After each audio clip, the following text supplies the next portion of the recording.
आप 2007 में cabinet minister थे और उस वक्त भी सतीश चंद्र मिश्रा का आगमन हो चुका था, तो क्या आपने उनका उस समय विरोध नहीं किया?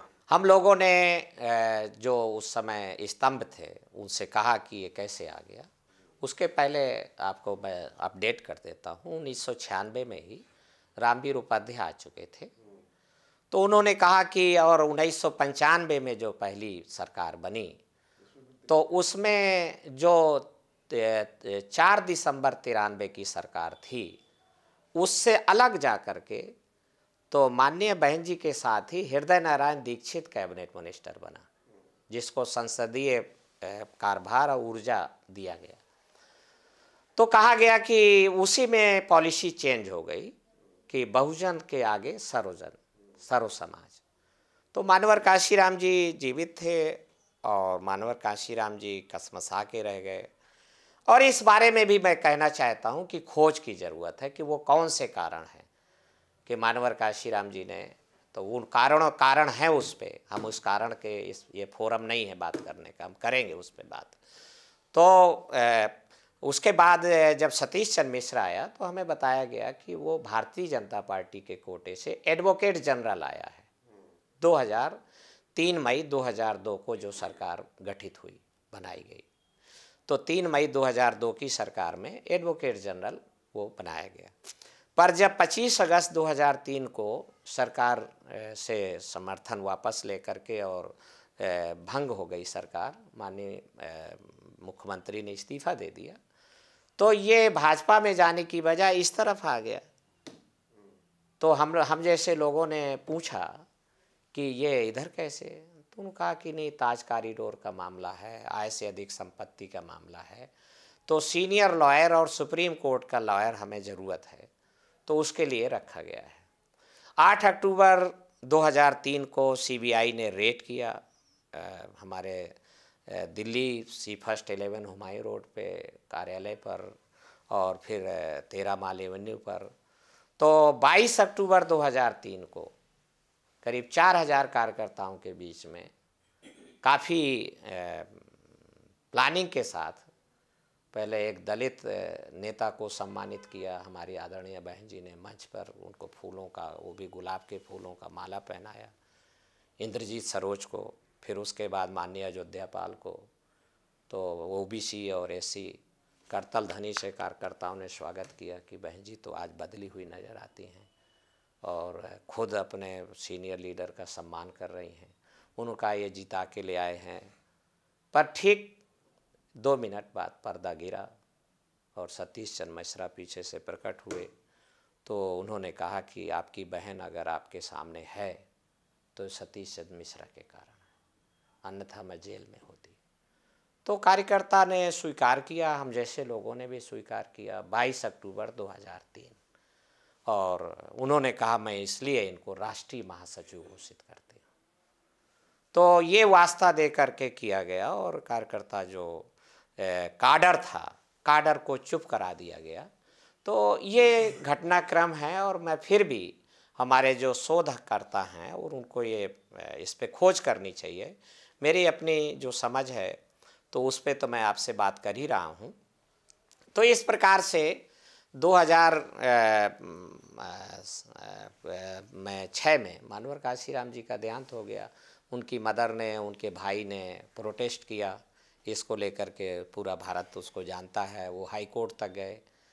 तो हाई कोर्ट, सुप्रीम कोर्ट में निश्चित रूप से परिवर्तनकारी लोग नहीं हैं, वो यथास्थितिवादी लोग हैं और वो निश्चित रूप से भारत की जो सामाजिक व्यवस्था है उसमें बदलाव नहीं चाहते हैं, क्योंकि संविधान का अनुच्छेद 38 वो इस स्पष्ट रूप से प्राविधानित करता है, जो कि नीति निर्देशक तत्व है, कि इसमें स्टेट एक सोशल ऑर्डर निर्मित करेगा। पर 75 सालों में स्टेट ने, यानी राज्य ने, संघ ने कोई भी सोशल ऑर्डर नहीं बनाया है।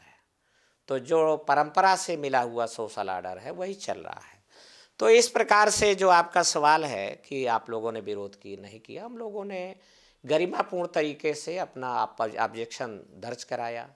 हमें कहा गया दल के हित में जब 2005 में चीज़ें उन्होंने सीटें अलाट करना शुरू किया, तो जो यथास्थितिवादी लोग हैं उनको सीटें ज़्यादा अलाट होने लगी।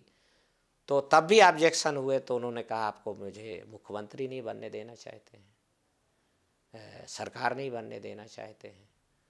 तो इस कारण से दल के हित में, आंदोलन के हित में, और हम लोग एक मसीहा खो चुके थे। नहीं, तो आप 2007 में आपने एक्सेप्ट किया कि ठीक है यथास्थितिवादी लोगों को भी टिकट दिया जाए। जी। तो आप ये मानते हैं कि 2007 में सरकार जो बनी उसमें उनका काफ़ी योगदान रहा? नहीं, उनका योगदान नहीं था। शोषणकारी ताकतें, यथास्थितिवादी ताकतों ने अव्वल तो मतदान का बाइकआउट किया। मैं स्पष्ट रूप से कहना चाहता हूँ कि 70% ब्राह्मण ने मतदान से विरत रहा। 30% ब्राह्मण पोलिंग बूथ तक गया, और उसमें से 10% ब्राह्मण ने भारतीय जनता पार्टी को वोट किया, वो यानी पड़े हुए वोटों का 1/3, और 1/3 जो है उसने बसपा को वोट किया, पड़े हुए वोटों का। और लेकिन उस समय सबसे ज़्यादा ब्राह्मण बसपा से चुन के आए थे। हाँ, इसलिए कि दलित पिछड़ों का जो दलित पिछड़ों को बहुत स्ट्रांग रूप से जो प्रखर था, बहुजन बना था, तो कोस अफरर जातियाँ, दुखी पीड़ित जातियाँ इकट्ठा हो गई थी। तो उन्होंने इस बात को इग्नोर कर दिया कि हमारा शेयर घट गया है। मानवर काशीराम जी ओबीसी को जिसकी जितनी संख्या भारी, उसकी उतनी हिस्सेदारी के आधार पर आधे से ज़्यादा सीटें देते थे। तो उनकी सीटें बहुत कम रह गई, 100 से भी नीचे आ गई।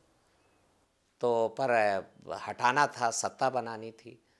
तो 96 टिकट तो अकेले ब्राह्मण को थे, 80 सीटें ठाकुर को थीं, और 85-80 सीटें तो जो मुस्लिम, वो भी लोग चाहते थे काडर के कि जो मिडिल क्लास मुस्लिम हैं, तो पसमानदा लोग हैं, उनको ज़्यादा टिकट मिले, पर उनके पास पैसे नहीं थे। तो निश्चित रूप से देखिए, जो बहुजन आंदोलन है 2 कारणों से राइज किया है। एक तो सामाजिक परिवर्तन की विचारधारा के कारण, नंबर 2 जो हम हैं तो 85%, पर 6000 टुकड़ों में बटे हुए हैं। तो 6000 टुकड़ों में बटे होने के कारण एक एक टुकड़ा हमारा तो 1% से नीचे का रह जाता है। तो मानवर काशीराम जी ने मंडल रिपोर्ट के आंदोलन चला करके बिखरे हुए टुकड़ों को इकट्ठा किया, बहुजन समाज बनने की प्रक्रिया प्रारंभ हुई। और रिजर्वेशन जो कि केवल शेड्यूल कास्ट के लिए था, तो उसको उन्होंने विस्तारित किया और ओबीसी को भी आरक्षण के दायरे में लेके आए।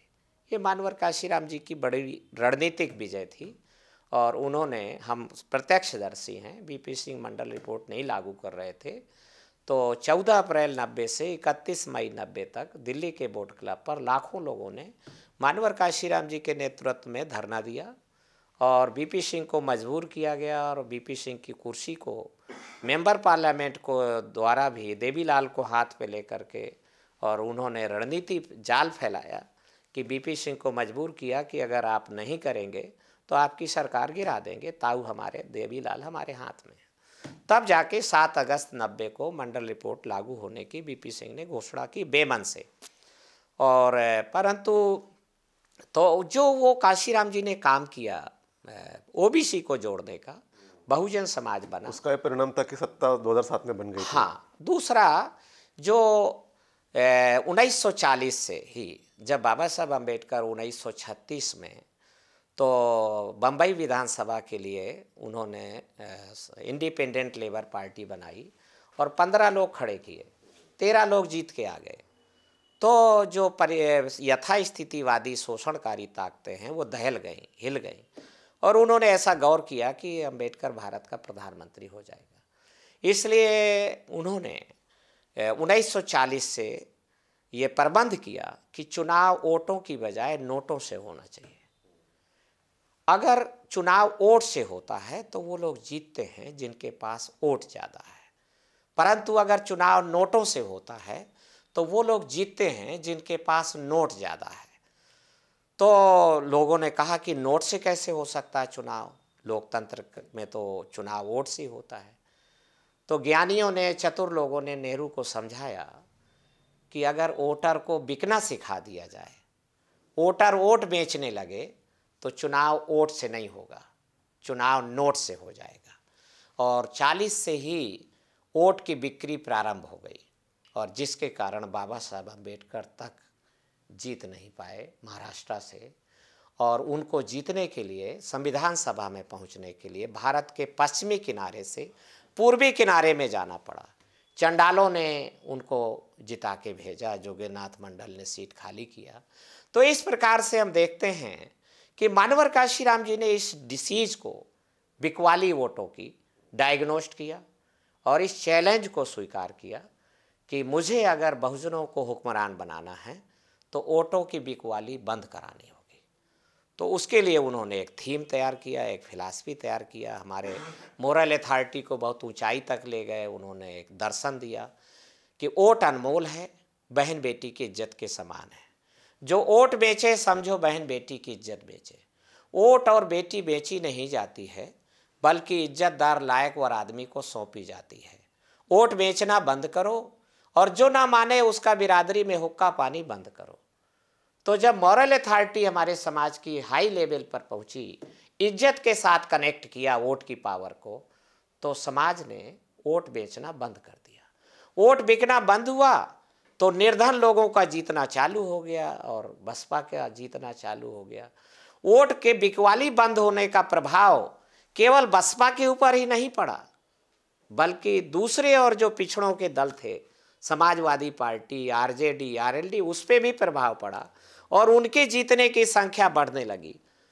तो मानवर काशीराम जी के ना रहने पर और काशीराम जी की रहने के बावजूद नज़र बचा करके तो इकट्ठा वोटों की बिकवाली पुनः प्रारंभ कर दी गई। जब वोट की बिक्री बंद हुई तो बहुजन का जीतना भारी संख्या में जारी हो गया, और जब इकट्ठा वोट बिकना चालू हुआ, जो तो वोट बिकना मतलब टिकट बेचना। निश्चित रूप से टिकट क्या है? 3 पावर है उसमें। ना बिकने वाला वोट को काशीराम जी ने बिकाऊ वोट को ना बिकने वाला बनाया। नंबर 2, वोटर बिक रहा हुआ था, उसको इकट्ठा किया। वोटर सो रहा था तो जागृत किया। तो 3 क्वालिटीज डेवलप हो गई उसमें, जन समुदाय में। ना बिकने वाला समाज बन गया, बहुजन समाज बन गया, इकट्ठा हुआ समाज बन गया, और वो जो है टिकट बन गया। तो इस कारण से वो क्रेडिबिलिटी, सबसे बड़ी बात कि जो रिवोल्यूशनरी रेस है, जो ऑल इंडिया में लार्जेस्ट कास्ट है, उसको काशीराम जी ने ना बिकने वाला बनाया, उसकी क्रेडिबिलिटी बूस्ट किया। हमारी क्रेडिबिलिटी बिल्कुल लूज थी, हमारी साख नहीं थी। पर ये मानवर काशीराम जी को हम सैल्यूट करेंगे। एक बंधुआ मजदूर का बेटा भी जीत के आया, और मैं अकेले नहीं हूँ, सैकड़ों लोग हैं उत्तर भारत में, तो जीत के आए। तो हम क्रेडिबिलिटी के कारण हम ना बिकने वाला समुदाय बने। पुनः जब इकट्ठा वोट बिकने लगा तो हमारा जीतने का ग्राफ घटने लगा और 19 तक आया। और 2014 में हम 0 पर आउट हो गए। 2019 में जब सघनित रूप से शेड्यूल कास्ट के इंटेलेक्चुअल्स का, बौद्धिक वर्ग का समर्थन बहुजन समाज पार्टी को था, पर जिसकी जितनी संख्या भारी, उसकी उतनी हिस्सेदारी को डिनाई कर दिया गया, तोड़ दिया गया, और को सफरर को शेयर नहीं दिया गया। जब शेयर के लिए उनसे कहा गया कि पहले पैसा लाओ, तो वो जो समुदाय हमारे साथ जुटे थे और बहुजन समाज बना था, तो वो हमारे साथ से आहिस्ता आहिस्ता चला गया। तो जब वो चला गया हमारे साथ से, तो बौद्धिक वर्ग, इंटेलेक्चुअल्स क्लास का 100% सपोर्ट बहुजन समाज पार्टी को था 2017 के इलेक्शन में, पर हम सीटों में तब्दील नहीं कर सके। सीटें हमारे पास आई 19। तो इसका मतलब ये भी होता है कि आप ये कहना बिल्कुल गलत है कि बैकवर्ड बहुजन आंदोलन को सपोर्ट नहीं करता। मैं बहुत चट्टान की तरीके से खड़ा हूँ इस बात के लिए। ये हम जो भी बने हैं, पिछड़े वर्गों के समर्थन के कारण बने हैं।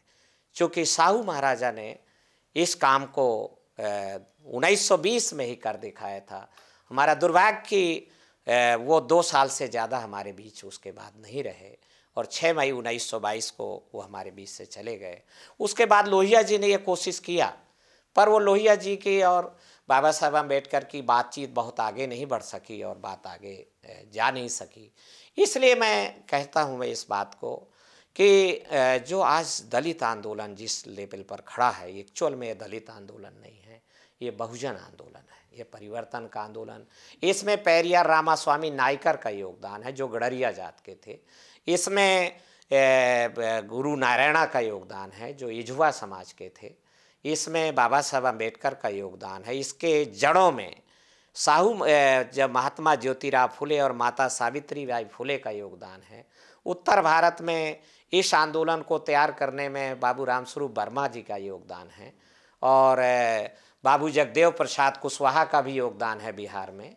तो इस तरीके से आंदोलन आगे बढ़ा है और ओबीसी का आगे भी हमें पुनः इस आंदोलन को हम कैसे भी हो आगे इकट्ठा करना होगा, पुनर्गठित करना आगे होगा। इकट्ठा करना होगा। मैं एक जानना चाहता हूँ कि 2019 में जैसा आपने कहा कि लोहिया और बाबा साहब अम्बेडकर इकट्ठा आने की कोशिश कर रहे थे, तो 2019 में एक प्रयास भी हुआ था इकट्ठा आने का, सपा बसपा गठबंधन फिर भी हुआ था, लेकिन उसके बाद में गठबंधन टूटा। तो आपको क्या लगता केवल राजनीतिक तौर पे उस गठबंधन को किया गया था? निश्चित रूप से आप ठीक कह रहे हैं। मैं 2017 में मैंने बसपा में पुनः जब बहन मायावती ने हमसे 28 मार्च 17 को कहा कि अब मैं इसको पुनः संजोना चाहती हूँ, नेशनल स्टेटस को मेंटेन करना है, तो मध्य प्रदेश जीतना ज़रूरी है, तो आप आओ पार्टी में वापस। जबकि मुझे 28 जनवरी 15 को पार्टी से बाहर निकाल दिया गया। इसलिए नहीं कि हमने कोई दल विरोधी अनुशासनहीनता की थी, बल्कि इसलिए कि जो पार्टी को तोड़ने वाले लोग हैं उनके आँख की किरकिरी बन गए थे हम, और हमने कहा कि इकट्ठा वोट नहीं बेचा जाना चाहिए, हमारी बड़ी उपलब्धि है। तो उन्होंने निकाल दिया। पत्रकारों ने हमसे पूछा कि आप अब क्या करेंगे, तो मैंने उनसे यही कहा कि मैं किसी भी शोषणकारी पार्टी, शोषणकारी व्यक्ति, शक्ति के साथ जाकर अपने गुरु कांसीराम की सीख को और अपनी माँ की दूध को शर्मिंदा नहीं करूँगा। मैं बहुजन बनाएंगे, तोड़े हुए लोगों को जोड़ने की कोशिश करेंगे, सामाजिक परिवर्तन, आर्थिक मुक्ति आंदोलन को पुनर्गठित करेंगे, और हम उस कोशिश में लगे रहे। जहाँ भी हमें संभावनाएं नज़र आई, हमें मेश्राम के साथ संभावनाएं उसने हमसे कमिट किया, हम गए वहाँ पर, और मैं ऑल इंडिया का हाईएस्ट वोट गेनर हूँ बहुजन मुक्ति पार्टी का। 10,000 वोट मेरे जीवन का सबसे कम वोट, और मैं नहीं मानता कि ईवीएम के कारण मुझे कम वोट मिले हैं। ईवीएम को मैं अपनी जगह पर ठीक मानता हूँ। ये बहानेबाजी है, मक्कारी है, नालायकी है कि अपने दोष को छुपाने के लिए ईवीएम के ऊपर दोष मढ़ देना, और हम बहुजन नहीं बना पा रहे हैं चूँकि हमारी उद्देश्य की पवित्रता में खोट है। लेकिन आपने उस समय के बाद में चंद्रशेखर आज़ाद के साथ भी कुछ समय तक कार्य हाँ, किया। निश्चित रूप से मैंने वहाँ भी संभावनाएं तलाशी। मैं जेल में जा कर के 13 फरवरी 2018 को उसको जेल में जाके मिला, जब मुझे सूचना मिली कि उसको पॉइजन दे दिया गया है और उसके डेथ हो सकती है, तो मैं पसीजा और मैं तड़पा, और मैं 13 फरवरी को मिला वहाँ। फिर मैं 14 मार्च को जेल में सहारनपुर की फिर मिला उससे, और मिल कर के हमने उससे इस आंदोलन के बारे में बात किया, चूँकि हमें नज़र आ रहा था कि यूथ में उसका प्रभाव है। तो यूथ को अगर प्रशिक्षित कर दिया जाए और ट्रेन कर दिया जाए तो बहुजन बनाया जा सकता है। चूँकि हम मेश्राम से निराश हो चुके थे, हम वो चैप्टर क्लोज हो चुका था। चूँकि मेश्राम ने हमसे वादा किया था कि हम कांशीराम जी को भी अपने आदर्श पुरुषों में स्वीकार करते हैं और हम इस पूरी प्लानिंग को आगे बढ़ाएंगे। हमने माननीय सुरेश माने के साथ भी हमने 15 नवंबर 2015 को नागपुर में ही खड़े होकर कहा, उसमें दाऊराम रत्नाकर भी हमारे साथ थे और हमारे साथ बी गोपालन भी थे और AR अकेला भी थे। तो हमने कहा कि लीड आप करो माने सर, आप हमारे सबसे ज़्यादा बुद्धिजीवी हैं, और हम आप कुछ नहीं, बस मूव करते रहो, एक एक ज़िले में जाते रहो, हम बनाएंगे और आपकी सभाएं कराएंगे।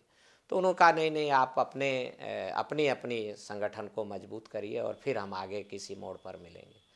तो वो फिर बात आगे हो नहीं सकी, तो इसलिए संभावनाएं हमने सब तलाशी। हम इसलिए हम गए और मैं भीम आर्मी का राष्ट्रीय प्रवक्ता भी रहा। 15 मार्च 2019 को हमने जंतर मंतर पे बड़ी सभा कराई, बड़ी रैली कराई। तो ये कोशिश थी कि हम न्यू लीडरशिप डेवलप कर सकें, पर लिसनिंग, रीडिंग और लर्निंग तीनों के अभाव के कारण तो चंद्रशेखर और ख़ास करके इकट्ठा वोटों की बिकवाली के खिलाफ नहीं है वो। तो बुलंदशहर का चुनाव उसका उदाहरण है।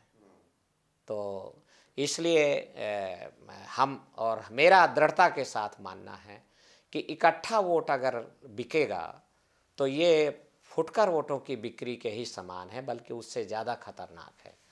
तो इसलिए निर्धनों को अगर अपने आंदोलन को आगे बढ़ाना है तो इकट्ठा हुए वोटों की बिकवाली, नेता की बिकवाली को रोकना होगा। तो इसलिए हम लोग चाहते हैं कि यह आंदोलन नए सिरे से पुनर्गठित हो, दलित, पिछड़े, आदिवासी और मुस्लिम एकता बने आगे। जी, आप चाहते हैं कि आंदोलन फिर से पुनर्गठित हो, लेकिन हमने जैसे देखा है कि आपका सामाजिक परिवर्तन मिशन नाम का एक सामाजिक संगठन भी है और वर्तमान में आपने जो है कि 2022 का चुनाव विधानसभा का होना है और उसमें आपने समाजवादी पार्टी को समर्थन देने का ऐलान किया है। तो क्या लगता है कि इससे आपके मिशन का क्या फ़ायदा होगा या फिर क्या सफलता हासिल होगी? और ये सोच क्यों आई आपके मन में कि इस तरह से करना चाहिए अभी? लगातार हम उत्तर प्रदेश के बुद्धिजीवी वर्ग के संपर्क में हैं, बातचीत कर रहे थे और हमने एक बड़ा ज्वलंत मुद्दा पिछले 6-7 सालों से खोज के लाए कि सामाजिक परिवर्तन, आर्थिक मुक्ति आंदोलन को आगे बढ़ाया जाए। पर इसके लिए सबसे बड़ा जो गैर बराबरी वाली ताकतें हैं, उन्होंने अटैक कर दिया है हमारी शिक्षा के ऊपर। तो हमारी दोहरी शिक्षा लेके आ गए हैं और ख़ास करके उन्होंने बुनियादी शिक्षा पर हमला बोल दिया है। हमारी हायर एजुकेशन अभी सेफ दिखाई देती है, माध्यमिक शिक्षा भी लगता है अभी किसको खतरा नहीं है, पर नहीं, उस पे खतरा हो गया है। पर बुनियादी पे उन्होंने चोट पहुंचा दी है। तो अमीर का बच्चा अलग स्कूल में चला गया है, जवाहर नवोदय विद्यालय, केंद्रीय विद्यालय में, और वहाँ 25 लाख बच्चे पढ़ सकते हैं केवल। बाकी जो मास स्केल पे बच्चा है उसको कहा गया है कि तुम मिड डे मील खाओ, थाली बजाओ, घर जाओ, उसको मिड डे मील में उलझा दिया। तो इसलिए हमने कहा कि वन नेशन वन एजुकेशन, ये संविधान के अनुच्छेद 21 का, जो कि फंडामेंटल राइट है, जिसमें बाबा साहब अम्बेडकर कह रहे हैं कि दोहरी शिक्षा नहीं बल्कि 6 साल से 14 साल तक की उम्र के सभी बालकों को निःशुल्क, अनिवार्य और एक समान शिक्षा का प्रबंध सरकार करे। पर सरकार तो 2 तरीके के स्कूल चला रही है, ये बेवकूफ़ बनाने की है। तो हम लोगों ने इस पे किया, में व्यापक जन समर्थन मिला सामाजिक परिवर्तन मिशन को और लोकप्रिय हुआ ये मुद्दा। आज सभी लगभग दल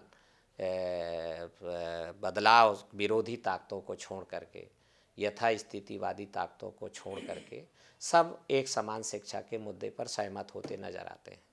तो तभी हमें बुद्धिजीवी वर्ग से फीडबैक मिला कि भाजपा को इस चुनाव में रोकना ज़रूरी है, खास करके जब अभी भारतीय जनता पार्टी के लोगों ने कहना चालू किया कि नई संसद हो और नया संविधान होना चाहिए। 75 साल पुराना हो चुका है, आउट ऑफ डेट हो चुका है। और हमने जब गौर किया कि अटल बिहारी वाजपेयी ने संविधान समीक्षा आयोग बनाया था, तो ऐसी सूरत पे जब माननीय अखिलेश यादव ने 26 नवंबर 2021 को लखनऊ में माननीय प्रकाश राव अम्बेडकर और उनकी उपस्थिति में, हालांकि हम नहीं थे उसमें, तो उन्होंने कहा कि हम समाजवादी लोग भारत के संविधान की रक्षा करेंगे।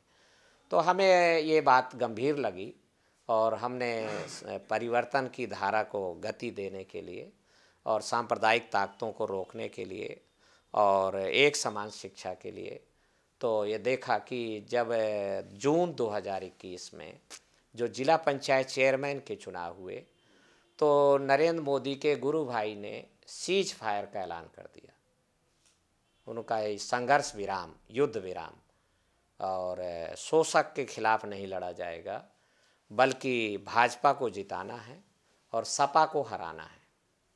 तो अम्बेडकरवादियों के और कांशीराम के चेलों के कान खड़े हो गए। तो हमने कहा कि ये तो हम संघर्ष से ही आगे बढ़ते हैं, जो लड़ेगा वही जीतेगा, जो लड़ेगा ही नहीं वो नहीं जीतेगा। हमारे अनेक जिलों में जिला पंचायत सदस्य जीत के आए थे, तो उन्होंने कहा कि नहीं भाजपा को जिताइए, और बसपा के जिला पंचायत सदस्यों ने तो मजबूरी में भाजपा को ही वोट कर गए, कुछ जिलों में नहीं किया उन्होंने।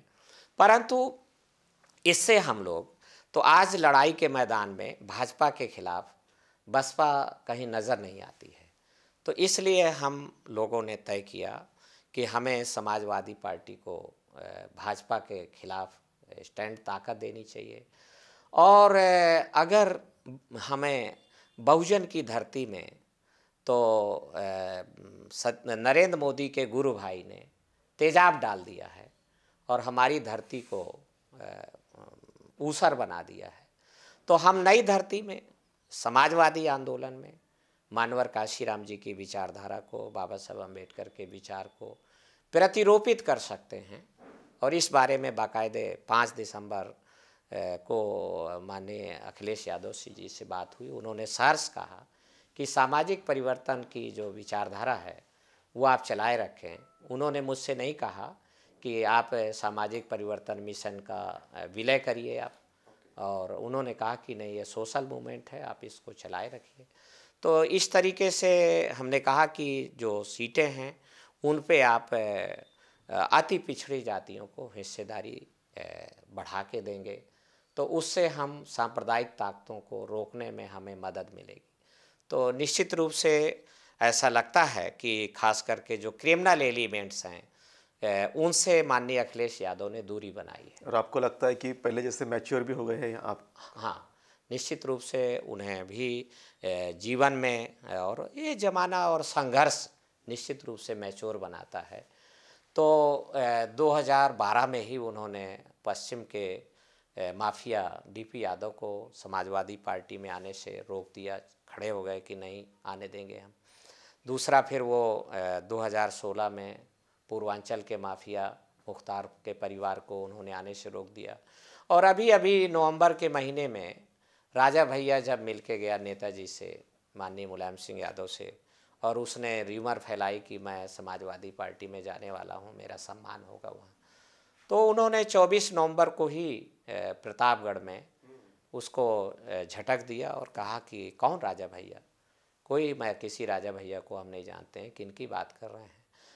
गरीबों में, सताए गए लोगों में, पीड़ितों में बहुत विश्वास का भाव गया है कि अब नई हवा है और नई सपा है, तो परिवर्तन के लिए हम समाजवादी आंदोलन का उपयोग कर सकते हैं। तो परिवर्तन के लिए समाजवादी आंदोलन का उपयोग कर सकते हैं, ऐसी बातें पूर्व मंत्री जी ने कही है। आपके सामने मुझे टेबल पे कुछ बुक्स भी दिख रही है।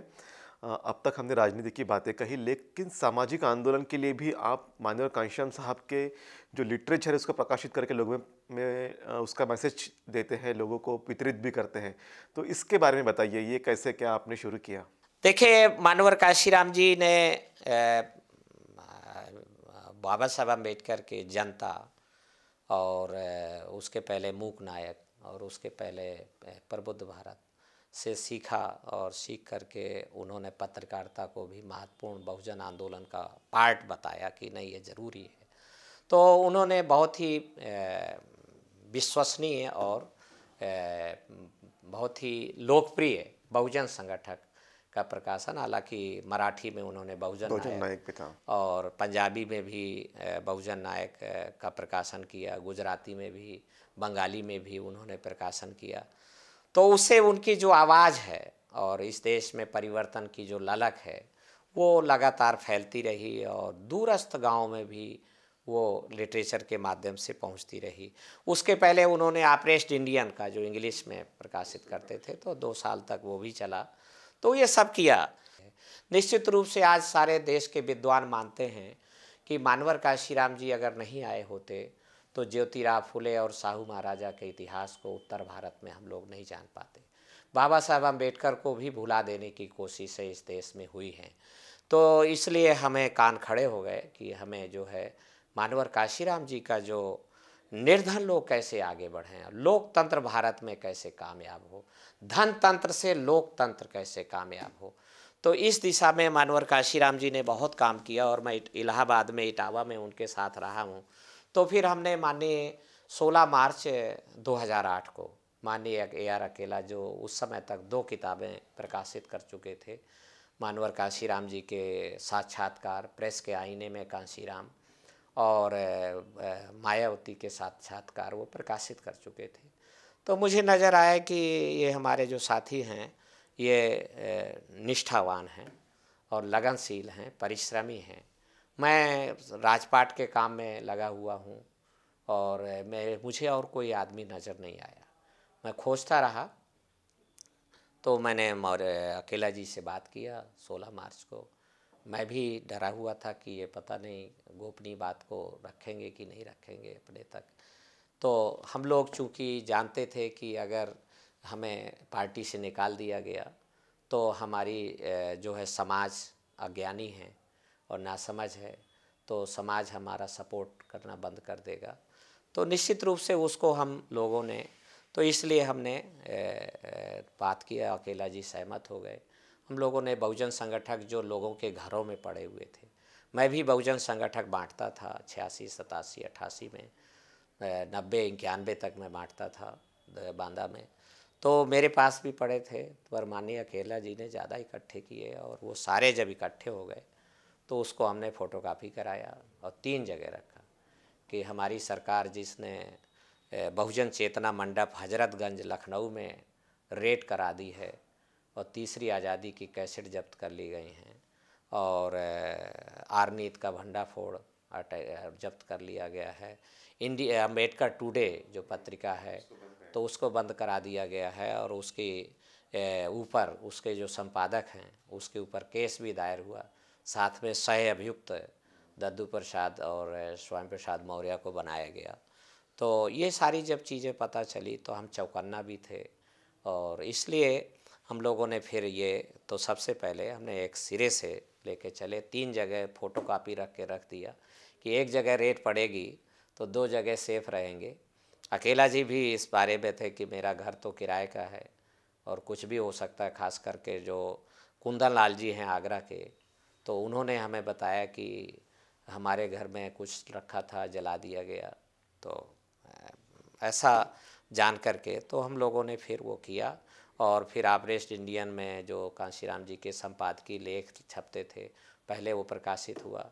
फिर उसके बाद मानवर कांशीराम जी के भाषण बहुजन संगठक में प्रकाशित, चूँकि ये प्रमाणिक है, जो दूसरे जो पत्रिकाओं में है वो प्रमाणिक नहीं है। तो ये इसको हम लोगों ने शुरू से 78 से शुरू करके और आहिस्ता आहिस्ता 1980 से बहुजन संगठक छपना चालू हुआ, तो उसको अभी तक हम लोग 2000 तक ले आए हैं। अच्छा। तो अभी 11वां खंड प्रेस में है, 10 खंड तक छप गए हैं और मुझे बहुत खुश, हर एक में भूमिका अकेला जी की ईमानदारी है ये, और उनकी इस ईमानदारी और साफगोई के लिए मैं उनका धन्यवाद दूंगा कि उन्होंने कहा कि नहीं, आप जब इतना योगदान कर रहे हैं और इतनी आपकी दिली चाहत है तो भूमिका आपकी जानी चाहिए और आपको नाम रहना चाहिए इस पे, ताकि आने वाली पीढ़ियां जाने कि आपका भी इसमें हाथ है। अन्यथा हमने कहा कि नहीं, हमारा छुपा हुआ सहयोग है, पैसा हम पूरा लगाएंगे। कभी कभी कुछ लोगों से हमने हाथ फैलाए भी कि 5000 रुपया 10,000 आप दे दो, तो ज़्यादातर लोगों ने इस काम को बहुत गंभीरता से नहीं लिया, पर हम जानते थे ये बहुत मूल्यवान काम है। हमने अपने बाबू रामाधीन जी से निवेदन किया कि आप मानवर कांशीराम जी पे बायोग्राफी लिखो। तो मैंने कहा बायोग्राफी नहीं लिख सकते हैं अगर पूर्णतः कंप्लीट है, तो बायोग्राफी जैसा संस्मरण लिखें आप।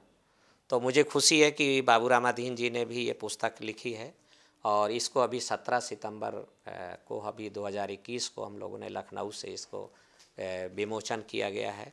और ये एक प्रमाणिक रूप से बाबू रामाधीन जी ने, ये मानवर काशीराम जी के आंदोलन पे बुक है और अभी बायोग्राफी आना है और ये पुस्तकें इस तरीके से हैं। ये खंड 6 है और फिर इसके बाद ये बहुत सारे खंड जो है पुनर्मुद्रित भी वो हो कराए जा रहे हैं और नए संस्करण, द्वितीय खंड 3 का तो चौथा संस्करण आ गया है। खंड 2 का भी दूसरा संस्करण प्रेस में है। जी, तो ये जैसा कि जो काम बसपा ने करना चाहिए था वो काम दद्दू प्रसाद जी और अकेला जी कर रहे हैं।